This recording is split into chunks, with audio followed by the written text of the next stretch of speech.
This video was sponsored by Enhance, Elbilmek, ABRP Planner, Kempower and Bilkomponenter. Yo, what's up? It's Saturday night and yet another 1,000 kilometer challenge. This time is going to be Volvo EX90, the big fat beast. I thought it was the thirstiest car I ever tested. It turns out that fat e-tron is thirstier. But I wonder, is this bigger car going to be more efficient than the Polestar 3? They are based on the same platform, you know. It's still 400 volt, and Polestar 3 did it in 9 hours and 50 minutes. Hey, dude, what are you doing? So it charges at 250 kilowatt, but since it's 400 volt, it needs supercharger, over 600 amp to get that speed.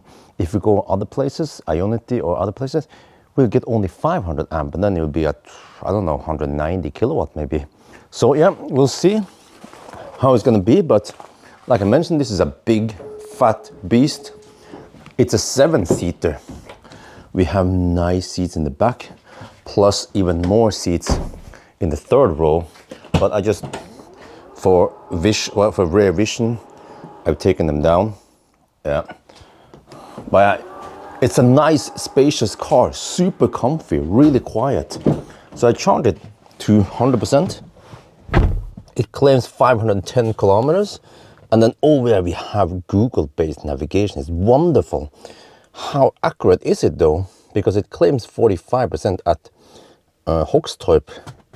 We'll see. We have to stick to only supercharger there, and maybe truck chargers would work. Yeah, they might if they provide 600 amp. That's very close to maximum speed. So we'll see. All right, let's get ready. In a couple of minutes, we'll start.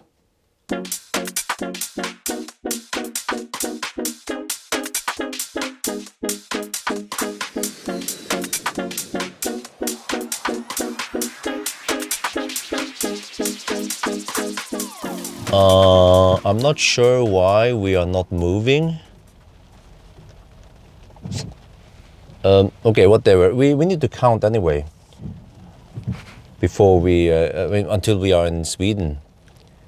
But there's some kind of accident going on here. I'm not sure what is going on. And then why is the other lane blocked? I don't know.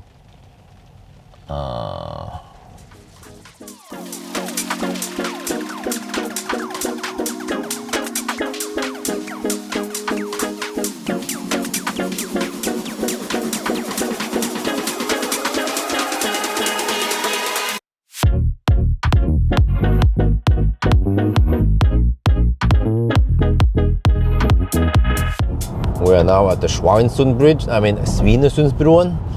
This is the border between Norway and Sweden, and it took 1 hour and 25 minutes. It's supposed to take 1 hour and 19 minutes, so we are actually 6 minutes delayed. Okay, it wasn't just that accident point. Also, several slow pokes hugging the left lane prevented me from hammering it. So, okay, 6 minute delay then. Now we're in Sweden. Welcome to Sweden. Yes, the car is home. Oh yeah, the Volvo is home. Well, actually, it's not. The birthplace was actually America.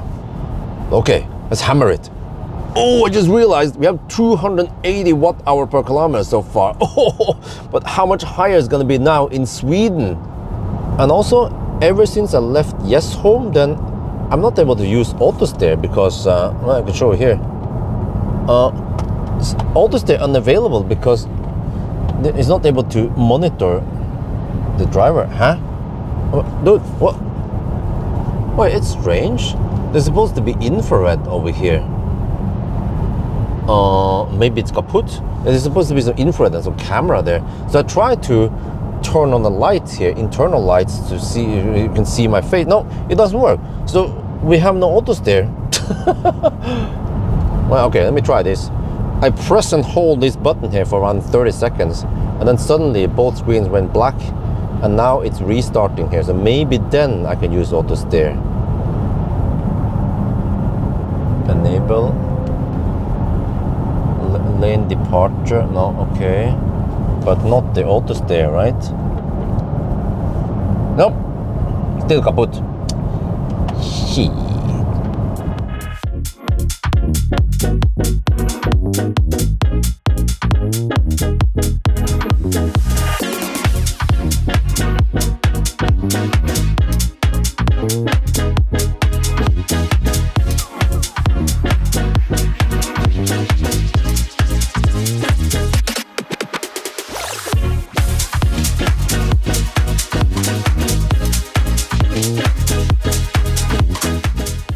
are now at Kungal charging V4 supercharger. Oh yeah!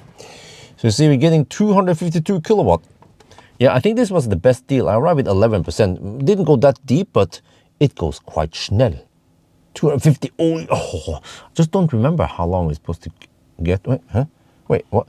Why is this showing 250 whereas the Tesla shows 249? Ich weiß nicht. Okay, but it's still maintaining that speed for a bit. Oh, wonderful. So yeah, the consumption wasn't crazy high actually for a Volvo, right? Let's see, here's the report. It's supposed to be 311 kilometer real distance. So there's 0.6% underreporting. That means we have to count to 996, no, 994, of course. However, there's no decimal here, but also this is 300 watt hour per kilometer without that high precision. But if you go here, what you could do is you can take the 93.6 kilowatt hour divided by 309, and then you get the exact watt hour per kilometer. Okay, I haven't done the calculation yet, but okay. Anyway, all good. Now we go to Google Maps, and then we zoom out a bit. I can show you the wonderful Google Maps. So if I do this, no, okay, I haven't done that. I can do this. We go here. We go. No, not supermarket. What? Search test. If you say Tesla supercharger will by default come up here, and then I know I want to go over here somewhere. Well, I have to go search this area.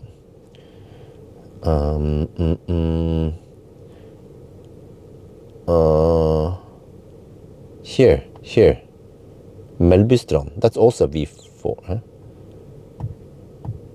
I have to research, and then it will show. There. I'm gonna go for that. I think that's fine. Huh? Oh, cool. Yeah, I forgot. No. You don't wanna charge at Kongsbakka. We are charging now. There, that's better. No, we don't wanna add charging stuff. Okay, we're fine. Don't worry. All right, at 24%, we are down to 203 kilowatt. Well, that means that it might not be that critical to get supercharger versus, for example, Ioniq or some truck chargers, because the truck charger might give me 600 amp peak for 5 minutes, and then it drops. But then the question is, what does it drop down to? 500 amps or 375 amp? So I guess for the safest way, we should go supercharger, because the superchargers are relatively cheap in Sweden even. Okay, I calculated we need around 50, or I need to spend maybe 51% of the battery, but I'm not sure how thirsty this car becomes at the 120 zone. But yeah, I'm gonna go for 60% around there. Been charging now for almost 18 minutes, okay? And then next stop is going to be Melbystrand. That's 174 kilometers away, but here, pass by here, we'll have 120 zone. So, but okay, something else here. There is where the face cam is, and previously I would see something red here, you know, typical like infrared. It seems to be dead, DED. So, well, I guess we won't have any auto steer for the rest of the challenge.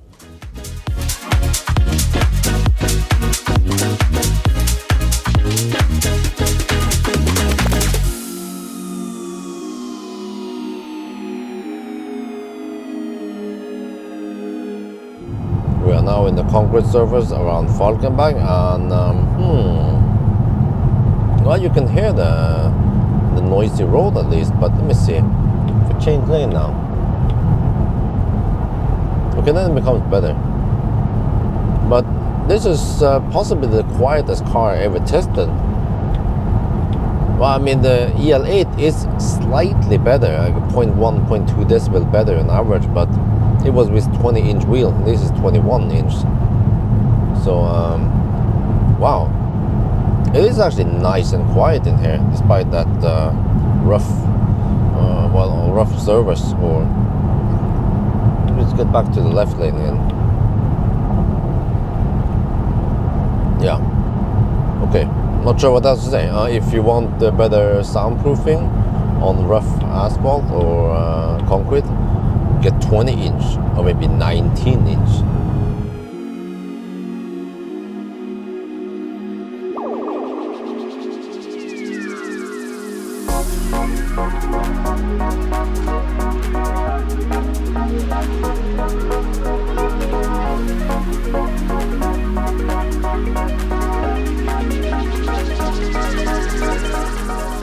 We are now at Melbystrand supercharger, plenty of V4 superchargers here.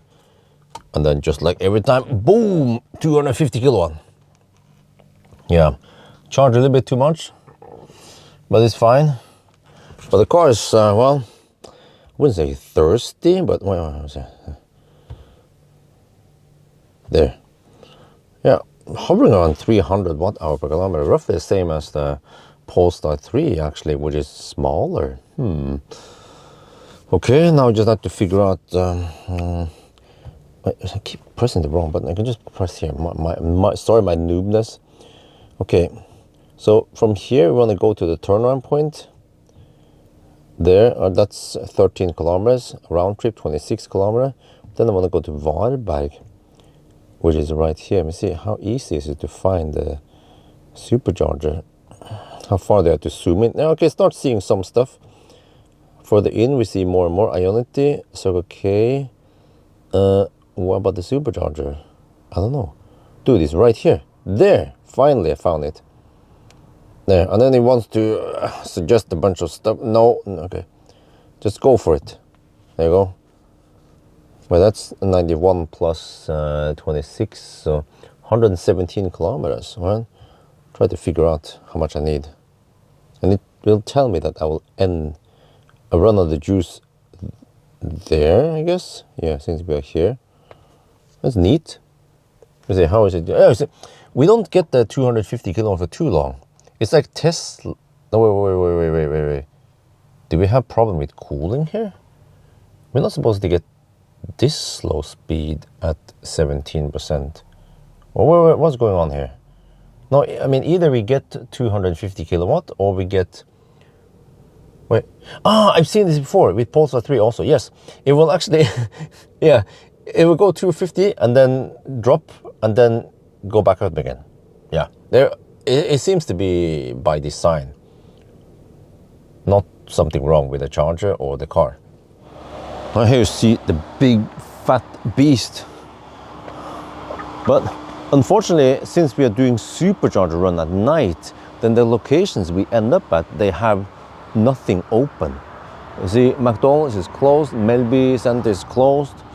So, well, if you can end up at Varberg, at least Circle K is open. But no problem, I brought supplies with me because I was expecting this. You see, I brought some bread from home. Nice. And also some drinks. Yeah, I think it's time to pop the Palestine Cola. Let's see. Uh-oh, it's not gonna splash, right?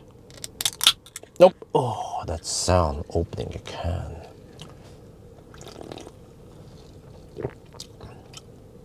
Well, what does it taste like? It tastes like one of the rip-offs from Coke, the real Coke. It has a Coke-ish taste, but the real Coke is actually better. I'm gonna try there. Okay, we had on the way south now, we had headwind. That means that on the way north, we're gonna get tailwind. So we could almost have gone to the back, to the turnaround point back again, but I wasn't sure about that. I could arrive with 0% or 1%, I'm not sure. But that means that if you go now, turnaround point and back, we should be able to go all the way back there. That's 200 kilometers. Okay, it doesn't show here, but okay, that's... And then I calculated that I might need to spend around 60% of the batteries. If we go 65, then I should be safe. It's going kind of slow now, 134 kilowatt. It's been charging for 20 minutes. I guess that's not too bad in 1,000 kilometer challenge time or whatever. So yeah, let's go for it. Let's hope we can make it there then. Otherwise, we kind of need to commit. If you can't make it there, then we could bail out somewhere over here at Møldal.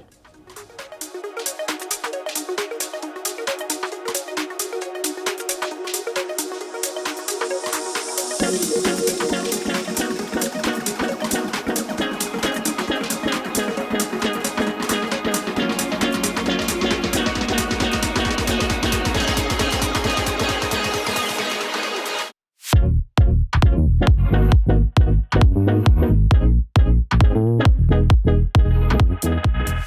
are back at Kungal supercharger.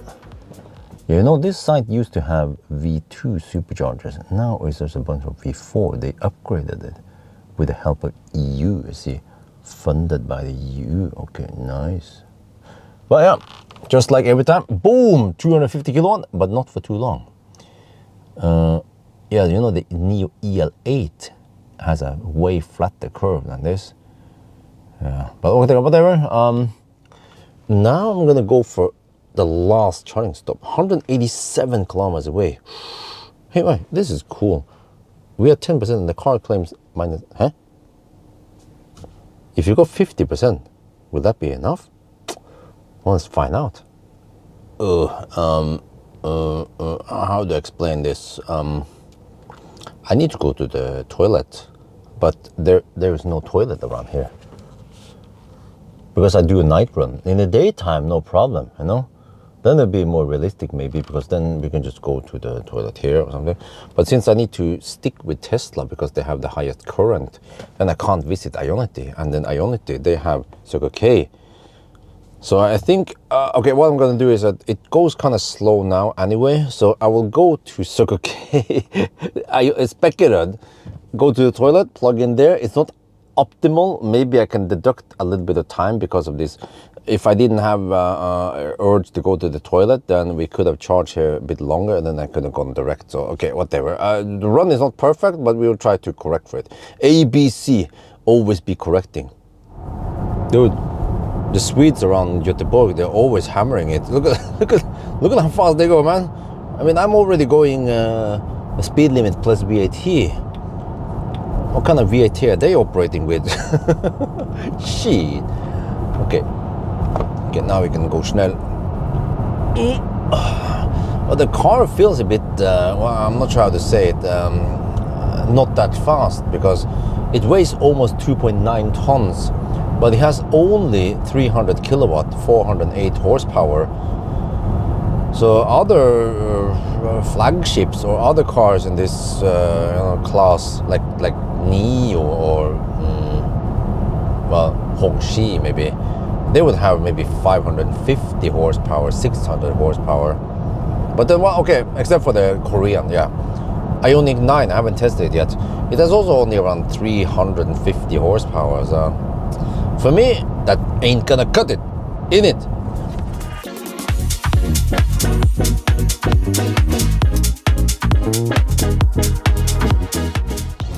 Man, here's Hogstorp. I have to exit here. I have 29% battery, that's plenty. 6:49 now when I exit. I'm getting really sleepy. It's not safe for me to keep driving. I thought I had enough sleep yesterday afternoon. I took a nap, but we need to take a nap now for safety. I recommend other people who get in the same situation to also pull out and take a nap. Even a 15-minute power nap would help. So, but okay, we'll not try to mess up the whole test here, but let's see. I have 29% battery. We drive a little extra distance, but it's almost irrelevant anyway. Just the time that it takes here. But hopefully it doesn't end up being a 3-hour nap. So just stop somewhere here and then, yeah. Not sure where I should park. Yeah, you see, this thing is not open yet. Could just park here. How about that? Yes, let's go. Man, I don't know what's up with these seats, but sometimes they feel a bit sweaty, and you see they're not perforated. They have massage, but not ventilation. I wish I had seat ventilation. That could help on the sweatiness. I'm not sure if they use any real cow leather. It's probably just vegan leather, or I don't know whatever it's called, vinyl. But I brought the storm bag pillow with me, inflatable pillow. I'm gonna try to sleep like here in the back here, like this, and then see if that works. Okay, that was a very much needed nap. We are entering the motorway again. So it's 17 now. It was 49 when we left. That means 20. Let me see, 28 minutes. Yeah. Oh, but I feel a lot better now. So we can survive the remaining challenge, right? Let's go.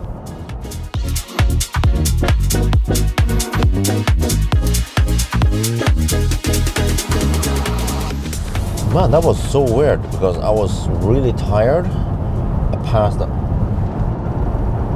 There's some kind of rattling in the back there. I heard this since we started driving. I don't know what's wrong there, but I set the alarm. When I saw the alarm, it was around 25 minutes, but then I shot the video right before I passed out. So I think I slept for around 20 minutes. I probably had some dream about some random stuff. It was actually okay to sleep in the back there. Yeah, and also got to ventilate the back a bit, you know. So now it's feeling better in the seat, but eventually, I guess on a sunny day, it could be somewhat sweaty. Yeah, I also noticed this before when they did some range tests. There I even had shorts on. But yeah, but man, this car is just so nice and comfy. Well, at least it's super quiet. But when it comes to the ride, even if I've set it to the comfort suspension, let me just double check again. Yeah, I also find myself having to dig into the menus to find stuff. Because, yeah, well, okay. Driving dynamics, I have to actually dig into here. The suspension feel, it's set to soft, not firm. But when I go straight from this Volvo EX90 over to one of the rivals, which is this Neo EL8, then I actually feel like the EL8 has softer seat and also softer suspension, despite that the EL8 is in the firm setting. You know? And if you go to comfort, it becomes even more comfortable. Whereas here, it seems like they have set it up to be a little bit sporty, but not as sporty as the Polestar 3. But just to give you guys an idea, so maybe the dual chamber suspension, air suspension in the EL8 is just set for maximum comfort, but here is more like the Swedish or the European style driving. So I also like this, but for me though, I'm getting kind of old. I think I like the EL8 better, that soft ride. Yeah, but they're also not that both. This is still okay. Well, I mean, you can feel it. You can feel the heaviness and the big, whatever. No, the car is tall, so it's not a sports car. No, none of these are. But when it comes to the time estimation on navigation, it seems to have totally lost the target. 46 kilometers in 28 minutes. That's around 99 kilometers per hour, and it is 110 zone all the way. And the car, I guess, it doesn't learn my driving habits that I drive at the speed limit plus VAT. So you can usually say 45 minutes divided by 2, that's 22 and a half minutes. That's the time it's gonna take if we drive at 120.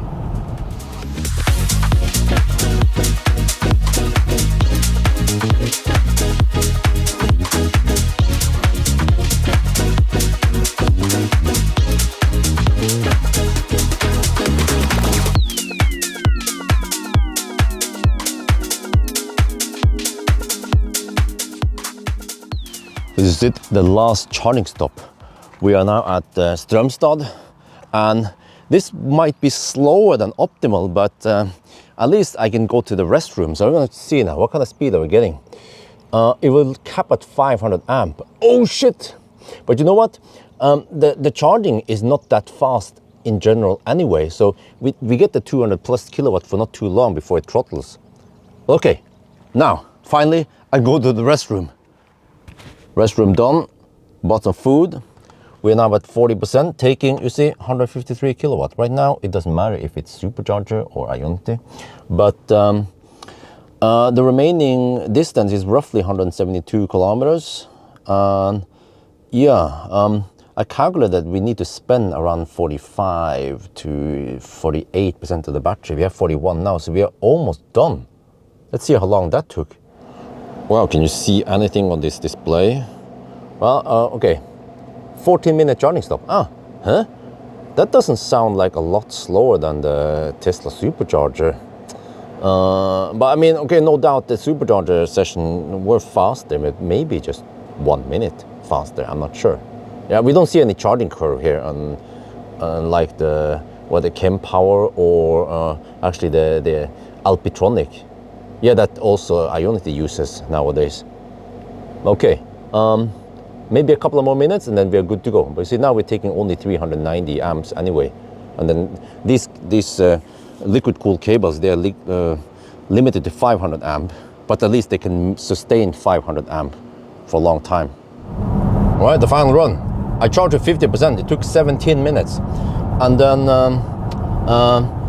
seems like the car is fairly good at estimating. It might be slightly optimistic, but I estimate we will arrive at 5% and the car claims 9%. So, you know, we are roughly in the same ballpark, which makes me more confident about my guess, right? But if you look at the distance now, okay, here, trip meter. So this car, well, okay, can you see anything there? 822. This car underports by 0.6%, so we have to count to 994. Yeah, so we have roughly, how much is that, 170 something kilometers left. And then when it comes to time, with all the deductions now, just quick simplified, you take current time plus 1 minute. Yeah, it's like we started at 23:59 because of this nap and stuff I had, right, and some delay last night. So that means we're at 8:15 right now, and 800. Ooh, so we are actually roughly at 100 kilometers per hour average speed. Wow, I think this is going to be a good time. Can we match the 950 on the Polestar 3 though? Because consumption seems to be roughly the same as the Polestar 3. Huh? And this is a bigger car. We are back in Norway, but there is border control. Okay. Not sure how long this is gonna take, but we need to also correct for this because it's so random whether there is open or mostly it's actually most of the time open, not like now. Okay, let's do the countdown. There is no decimal, but we're gonna extrapolate it. 9991, 9992, 9993, 9994, 9995, 9996, 9997, 9998, 9999, 999, 999, 1000, and then consumption 303, exactly the same as the Polestar, but time 9:46. The way we count now is to take the current time minus 2 minutes because we lost some time at the border control, so it becomes 9:44. Okay, so that's 9:45, 5 minutes faster than the Polestar 3. Woohoo! Oh, very low range. Charge the car as soon as possible. I have 6% left and I still need to get back home, so I'll be home with 3%. Okay, at least I didn't charge too much. Right, we're back home. So 9:45, how fast was it? Well, look at the very top here. We're going to compare against similar sized cars. The Model X Long Range Palladium did it in 9:20, but you know, it can charge at 250 kilowatt flat, and it's actually quite efficient. Similar temperatures. And then you have, well, new EL8. That was a charging only test, you see. And it did it in 9:40, so just 5 minutes faster. It doesn't have the higher peak power, but at least the flatter curve. Yeah, all right. And then, but also the EL8, remember that it has around 90 only kilowatt hour net capacity, whereas here we have 105 as I measured. But okay, 5 minutes faster than the Polestar 3, which has the same drivetrain, but it is actually a lot faster than the EV9, which did it in 10:20. Huh? Okay, it was cold outside. Okay, true. If consumption was actually quite high also. So of course, if we did it today and the consumption would be lower, then maybe a 10-hour run. But can you actually improve the EV9 by 35 minutes to match this car? I'm not sure about that, because remember the EV9 is 800 volt architecture.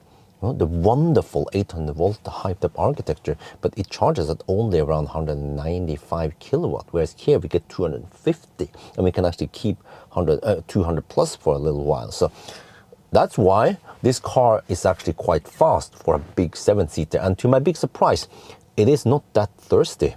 I thought, oh, the EX90 is going to be the thirstiest ever beast, because maybe the fossil version, the XC90 twin engine, whatever they call it, right? That was a thirsty beast. It could easily slurp in 10, 12, 13, 14 liters per 100 kilometers. I think Chris had that one before, right? Before he went electric. So, yeah, but here, seems like Volvo, they did a good job of making an efficient car, despite being so big. And think about this, we have the same consumption here as the smaller Polestar 3. Huh?